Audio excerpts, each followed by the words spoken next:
In the name of the Father, and of the Son, and of the Holy Spirit. Amen. The grace of our Lord Jesus Christ, and the love of God, and the communion of the Holy Spirit be with you all. And with your spirit. Good morning, and welcome to the Shrine and Minor Basilica of Our Lady of the Rosary of Manaoag. As we prepare ourselves to celebrate the sacred mysteries, we call to mind our sins, and we ask God's mercy and forgiveness. In all humility, altogether we say, I confess to Almighty God and to you, my brothers and sisters, that I have greatly sinned in my thoughts and in my words, in what I have done and in what I have failed to do. To my fault, to my fault, to my most grievous fault. Therefore I ask Blessed Mary, ever Virgin, all the angels and saints, and you, my brothers and sisters, to pray for me to the Lord our God. May Almighty God have mercy on us, forgive us our sins, and bring us to everlasting life. Amen. Lord, have mercy. Lord of mercy. Christ, have mercy. Christ of mercy. Lord, have mercy. Lord of mercy. Let us pray. Almighty and merciful God, you filled the hearts of peoples who did not know you with the knowledge of your only begotten Son, with the preaching of the holy martyrs, BUENAVENTURA, and companions. Through their prayers, may we now confirm those same people in the faith.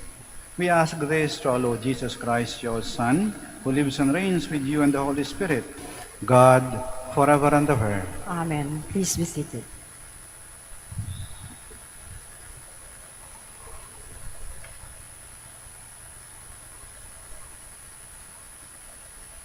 A reading from the letter of St. Paul to the Romans. Brothers and sisters, greet Prisca and Aquila, my co-workers in Christ Jesus, who risk their necks for my life, to whom not only I am grateful, but also all the churches of the Gentiles. Greet also the church at their house. Greet my beloved Epaphras, who was the firstfruits in Asia for Christ. Greet Mary, who has worked hard for you. Greet Andronicus and Junia, my relatives and my fellow prisoners. They are prominent among the apostles, and they were in Christ before me. Greet Ampliatus, my beloved in the Lord. Greet Urbanus, our co-worker in Christ, and my beloved Stachys. Greet one another with a holy kiss. All the churches of Christ greet you. I, Tertius, the writer of this letter, greet you in the Lord. Gaius, who is host to me, and the whole church greet you. Erastus, the city treasurer, and our brother Quartus greet you.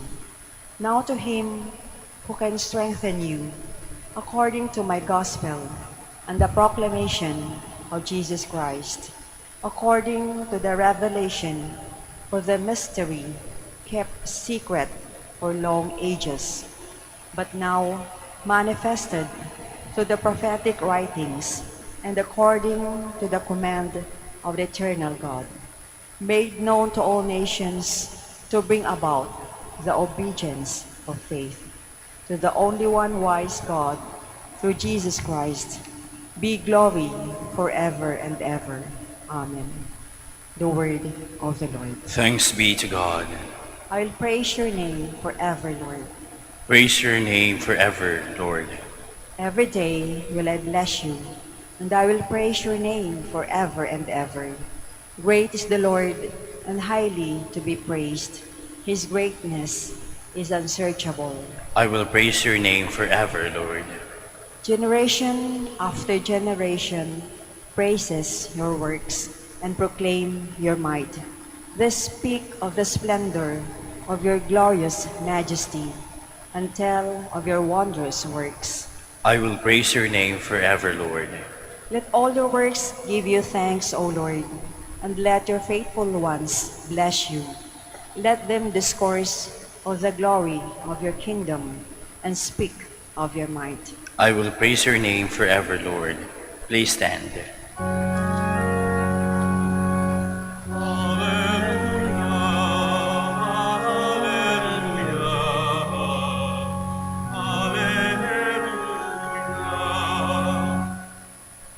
Jesus Christ became poor, although he was rich, so that by his poverty you might become rich.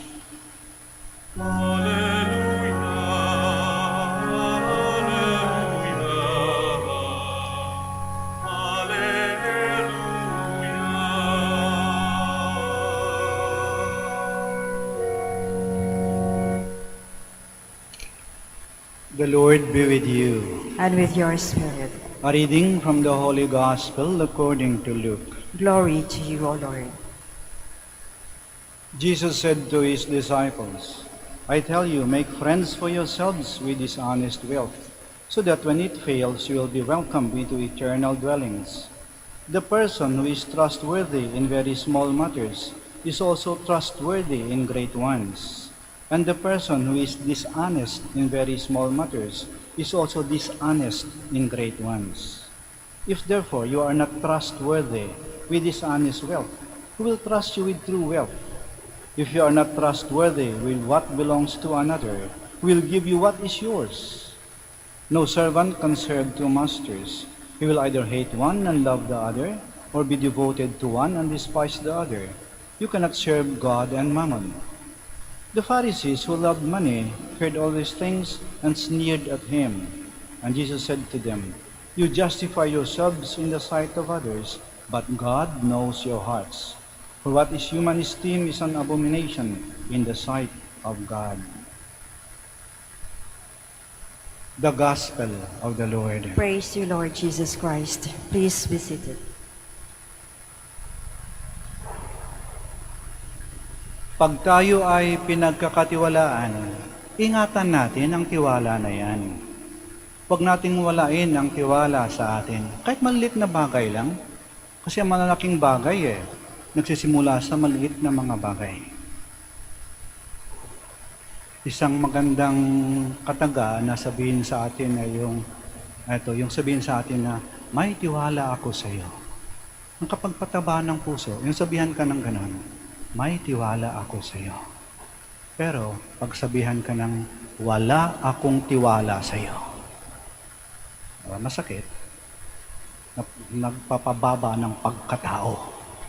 Mababa ang tingin sa iyo. Kaya ingatan natin yung tiwala. Huwag natin sirain. Kasi yung tiwala, para yan babasaging kristal Parang salamin yan Pag binasag mo yan, pag nabasag yan, kahit pag dikit-dikitin ng pamuli, may lamat na Mahirap nang ibalik sa dati. Kaya ingatan natin ang tiwala na pinagkaloob sa atin. Ang Diyos, buo ang kanyang tiwala sa atin. Kaya nariyan ka pa rin narito pa tayo ngayon. Kasi kung wala ng tiwala ang Diyos sa atin, bakante ang upuan niyo. Sa dami ng pinagagawa niyo. Maring ang tao mawala ng tiwala sa atin. Pero hindi ang Diyos. Sapagkat nakikita ng Diyos na kahit nakakagawa tayo ng masama, nagkakamali, nadadapa tayo, may tiwala pa rin siya. Alam niya kasi kaya pa natin magbago Alam niyang kaya pa natin bumangon sa ating pagkadapa. May tiwala ang Diyos sa atin. At dahil may tiwala ang Diyos sa atin, dapat magtiwala din tayo sa Diyos. Kung may tiwala ka sa Diyos, naging matibay ang iyong pananampalataya. Nagiging matapang ka at naging buong loob mo sa gitna ng mga pagsubok na dumarating sa buhay mo. Hindi ka nawalan ng pag-asa, hindi ka sumusuko. Kahit na patong-patong na mga problema, kahit na malalakas na unos, kahit yung kahirapan na dulot ng pandemyang to, kahit ang daming nawala, kung may tiwala ka sa Diyos, buong loob mo, at alam mong malalampasan mo ito. Kaya yan napakahalaga ng tiwala. Huwag niyong walain ang tiwala ng mga taong nagmamahal sa inyo at nagtitiwala sa inyo. Ingatan ninyo. Huwag niyong sirain. At higit sa lahat, Huwag nating sirain ang tiwala ng Diyos sa atin. Para bang laging binubulong, laging sinasabi ng Diyos sa atin, kaya mo yan. Huwag kang manakot. Kilala kita. Matapang ka. Malakas ang loob mo. Kaya mo yan. Kaya mo yan. Hilingin natin sa ating Panginoon, sa ating mahal na yan. Naway, maramdaman natin to, yung tiwala ng Diyos sa atin.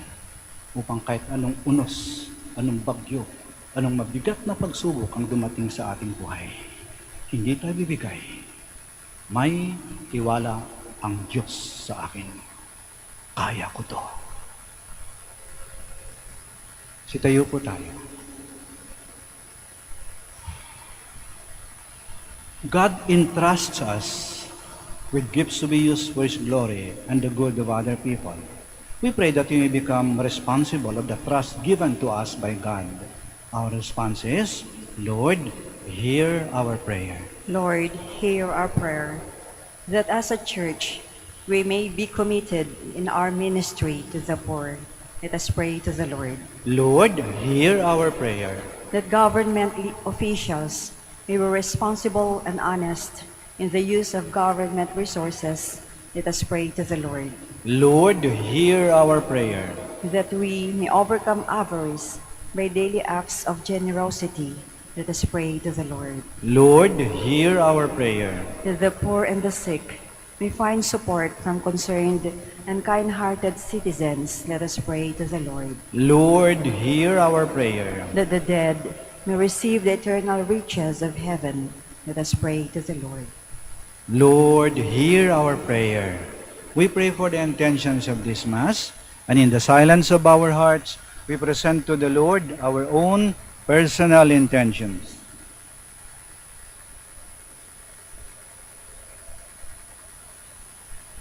Heavenly Father, help us that we may not be carried away by the lure of money, but seek the real wealth of your kingdom. Make us always trustworthy. We ask this through Christ our Lord. Amen. Please be seated.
Please stand. Pray, my dear friends, that our sacrifice may be acceptable to God, the Almighty Father. May the Lord accept the sacrifice at your hands for the praise and glory of His name, for our good and the good of all His holy church. Lord, as we celebrate the Eucharist in this feast of your martyrs, and our brother Buenaventura and companions, accept the gifts of bread and wine for your glory and our salvation. We ask this through Christ our Lord. Amen. The Lord be with you. And with your spirit. Lift up your hearts. We lift them up to the Lord. Let us give thanks to the Lord our God. It is right and just. It is truly right and just, our duty and our salvation, always and everywhere to give you thanks, Lord Holy Father, Almighty and eternal God. For you are glorified when your saints are praised. Their very sufferings are but wonders of your might. In your mercy you give ardor to their faith. To the endurance you grant firm resolve, and in their struggle the victory is yours, through Christ our Lord. Therefore all creatures of heaven and earth sing a new song in adoration, and we with all the host of angels cry out, and without end, we acclaim.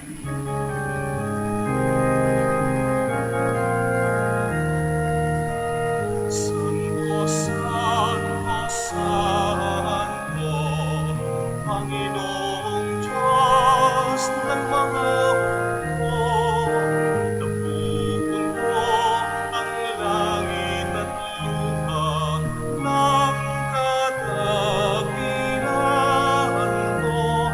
Hosana, Hosana sa kaitaasan, sa kaitaasan.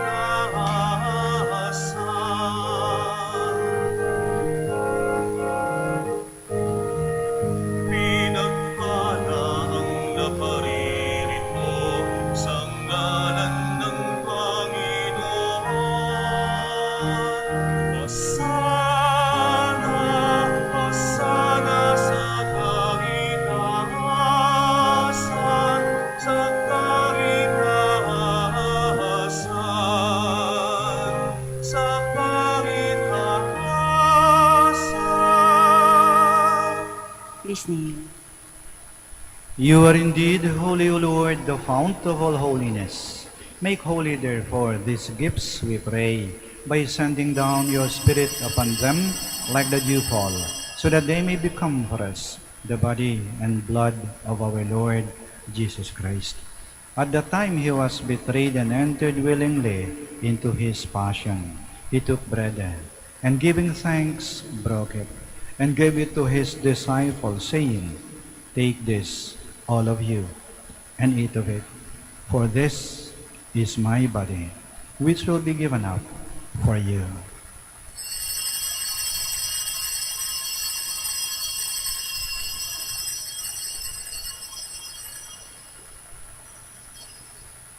In a similar way, when supper was ended, he took the chalice, and once more giving thanks, he gave it to his disciples, saying, "Take this, all of you, and drink from it. For this is the chalice of my blood, the blood of the new and eternal covenant, which will be poured out for you and for many for the forgiveness of sins. Do this in memory of me."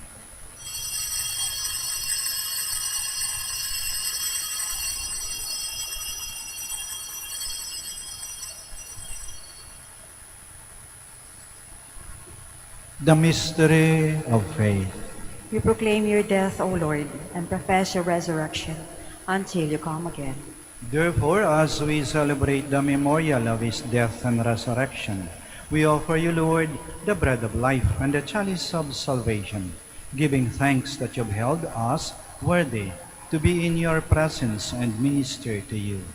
Humbly we pray that partaking of the body and blood of Christ, we may be gathered into one by the Holy Spirit. Remember, Lord, your church spread throughout the world, and bring her to the fullness of charity, together with Francis, our Pope, Socrates, our Archbishop, Fidelis, his auxiliary bishop, and all the clergy. Remember also our brothers and sisters who have fallen asleep in the hope of the resurrection, and all who have died in your mercy. Welcome them into the light of your face. Have mercy on us all, we pray, that with the Blessed Virgin Mary, Mother of God, with Blessed Joseph, her most chaste spouse, with the blessed apostles, and all the saints who have pleased you throughout the ages, we may merit to be co-heirs to eternal life, and may praise and glorify you to your Son, Jesus Christ. Through him, and with him, and in him, O God, Almighty Father, in the unity of the Holy Spirit, all glory and honor is yours, forever and ever. Amen. Please stand. Now, in loving confidence, we pray to our Father in the words Christ taught us.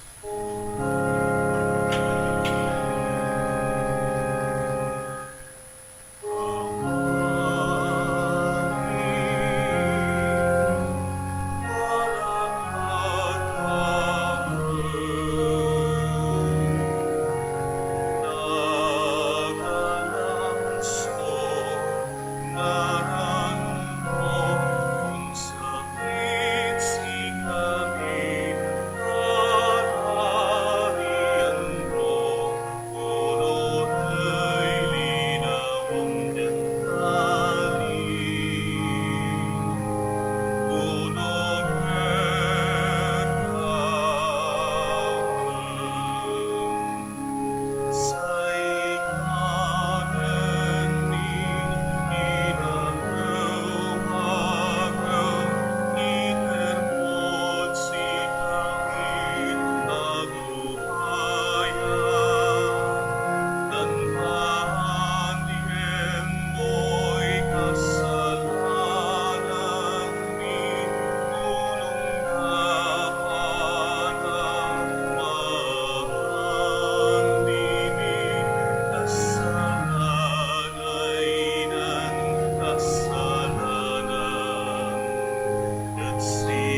Deliver us, Lord, we pray, from every evil.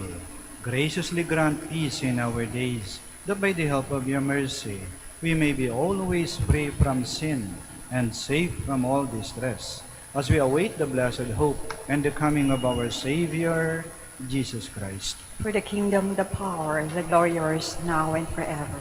Lord Jesus Christ, who said to your apostles, "Peace I leave you, my peace I give you," do not look on our sins, but on the faith of your church, and graciously grant her peace and unity, in accordance with your will, who live and reign forever and ever. Amen.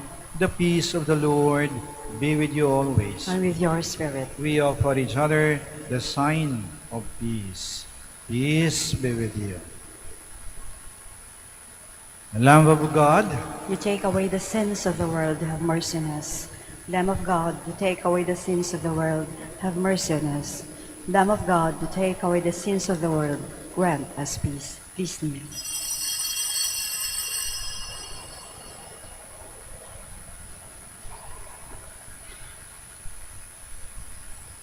here is Jesus Christ, the Lamb of God, who takes away the sins of the world.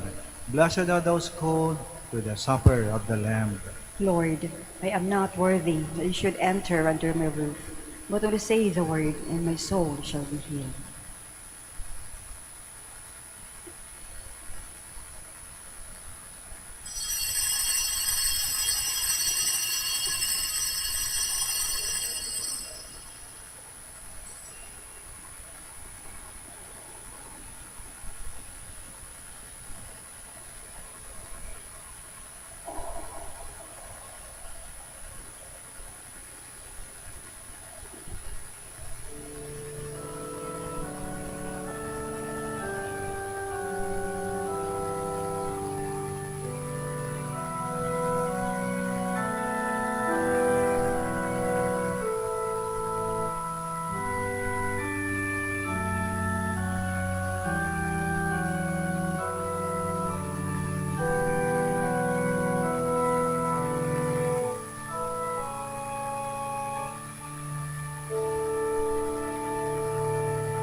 Jesus Christ to you. Pray that I may have the grace to let you be my servant too.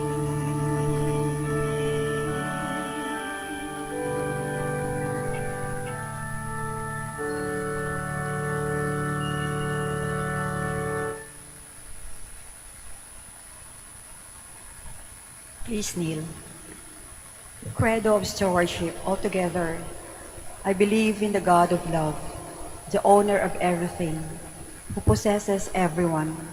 I believe in the God of mercies, who has chosen me to be a steward of Mother Nature and Mother Church, in spite of who I am and what I have done, and in spite of the infidelities He knows I will still commit.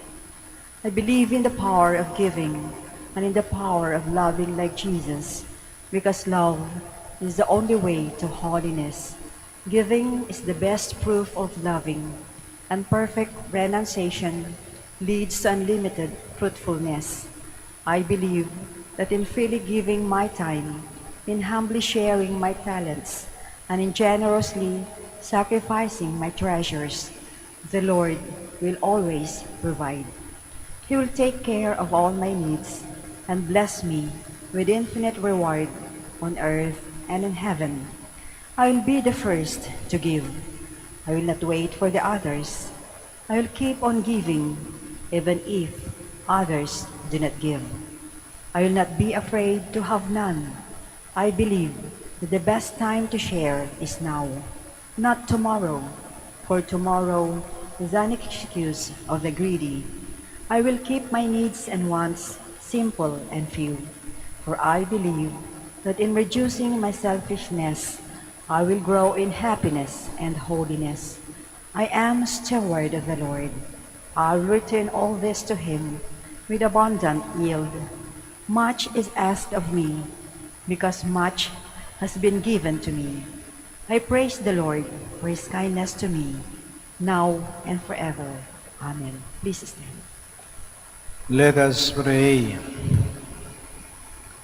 Lord, you nourish us at your table on the feast of our martyred brothers, Buenaventura and companions. As we have renewed the loving sacrifice of your Son, bring us to the unending peace of your kingdom.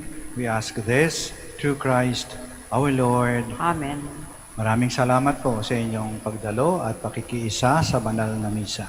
Mag-ingat po kayo lagi at patuloy nating pagnilay-nilayan at isabuhay ang mensahe ng ating Ebanghelyo para sa araw na ito. Huwag nating walain ang mga tiwala na binigay sa atin. The Lord be with you. And with your spirit. May Almighty God bless you, the Father, the Son, and the Holy Spirit. Amen. Our celebration of the Mass is ended. Go to love and to serve the Lord. Thanks be to God. Prayer for the blessing of the sick. God, our Almighty Father, by your blessing, you give us strength and support in our frailty. Turn with kindness toward our sick brothers and sisters, freedom from all illness, and restore them to good health. To the intercession of Our Lady of the Rosary of Manaoag, we ask this through Christ our Lord. Amen. Prayer for the blessing of religious articles. Yung may mga pabindisyonan po, mangyari po lamang na pakitaas lang po ng mga pabindisyonan po ninyo. In memory of the mysteries of the life, death, and resurrection of our Lord Jesus Christ, and to the honor and glory of the Blessed Virgin Mary, Mother of Christ and Mother of the Church, Our Lady of the Rosary of Manaoag, may these rosaries, images, candles, scapulars, crucifixes, prayer books, and other articles of devotion be blessed and made holy. In the name of the Father, and of the Son, and of the Holy Spirit. Amen.